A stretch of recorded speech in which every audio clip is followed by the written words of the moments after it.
right, everybody, I'm going to do a video. It's not really like an installation video, it's kind of an overview video. I installed this tie rod BDS kit from Shock Therapy probably a month or so ago. I've put a couple rides on it. So what I'll do is kind of an overview. It comes with, if you get the tie rod BDS kit, basically it's the tie rod, the outer end, and your spacers that comes with it, and it comes with a new cotter pin also, I believe, in the packet. You reuse your main bolt that you took out of, to take the old tie rod off, but everything else comes with it. It does not come with the inner tie rod end, of course. You just kind of screw it on there. That's part of the rack. So, but it does come with the tie rod, the end, and the spacers.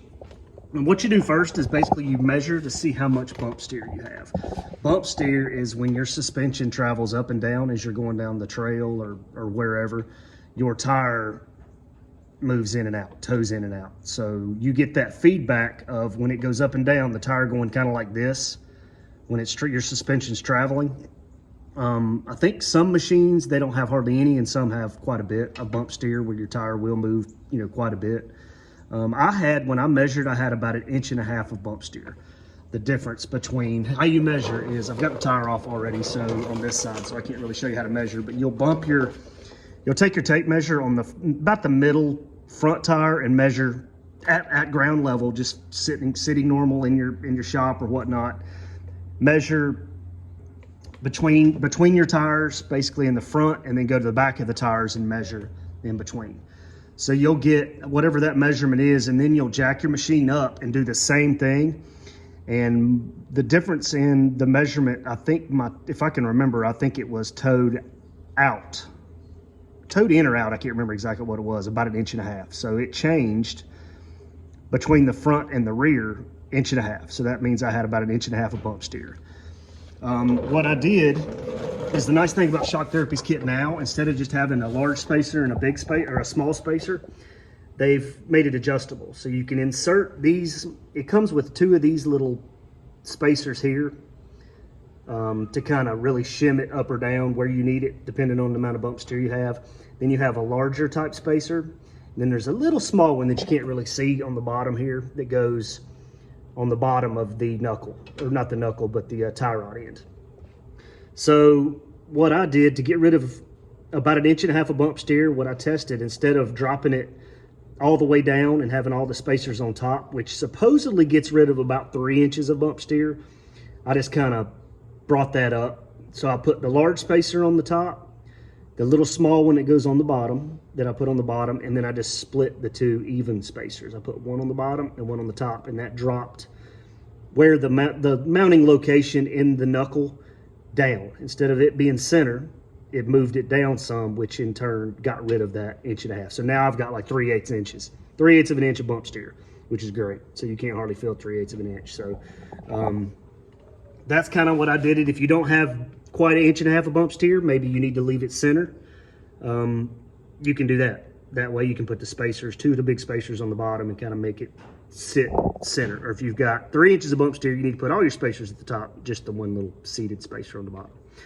So that's nice. They make it adjustable where you can really tune it in to get it right at 0. So as far as changing it, if you've never changed a tie rod, super simple. I've changed several. I've bent quite a few on our old machine. But I went ahead and hadn't bent one on this, so I went ahead and changed it. They've got the tie rod, or they're heavy duty.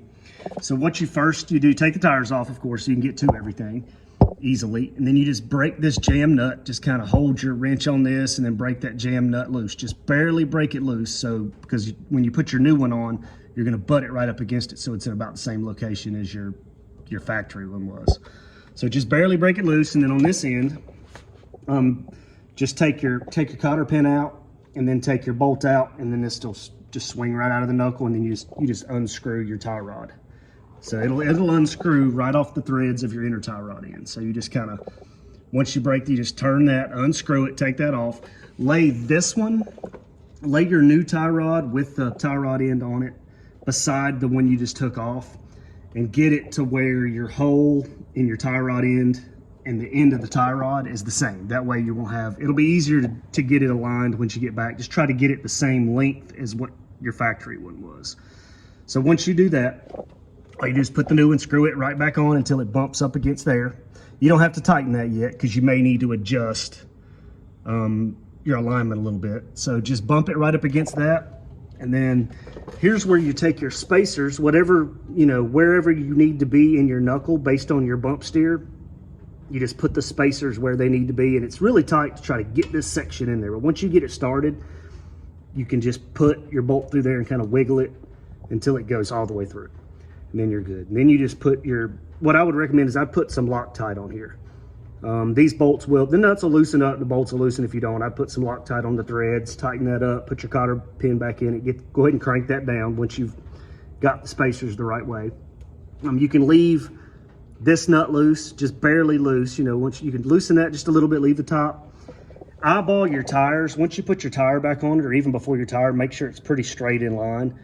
And then once you get both of them changed, you've kind of eyeballed it. You may have to, if your tire is kicked out, you may have to, all you have to do is just turn your tie rods left or right, and that'll get it, you know, move your toe in or out. So once you drive it around, you know, you can pull a string. I'll pull a string from the front to back just to kind of make sure they're even. So once you get your alignment good, or you can take it to an alignment shop, whichever, you know, whichever's easiest. But it's pretty simple. They don't have to be perfect unless you're driving on the street a lot. So, and then once you get your alignment good and where the tie rod needs to be, crank down your bottom nut, crank your top nut, tighten those down against the tie rods, and you're good to go. So this is the Shock Therapy Full Tie Rod BDS Kit. Highly recommend it. Made a big difference in mine, just having about 1.5 inches of bump steer. You can mainly feel it when you're going higher speeds is when you really feel the bump steer, and you really feel the fight in the steering wheel moving. It got rid of a lot of that. So definitely recommend it. But guys, you know, hit a like on the video if you like this, and subscribe to our channel for more to come.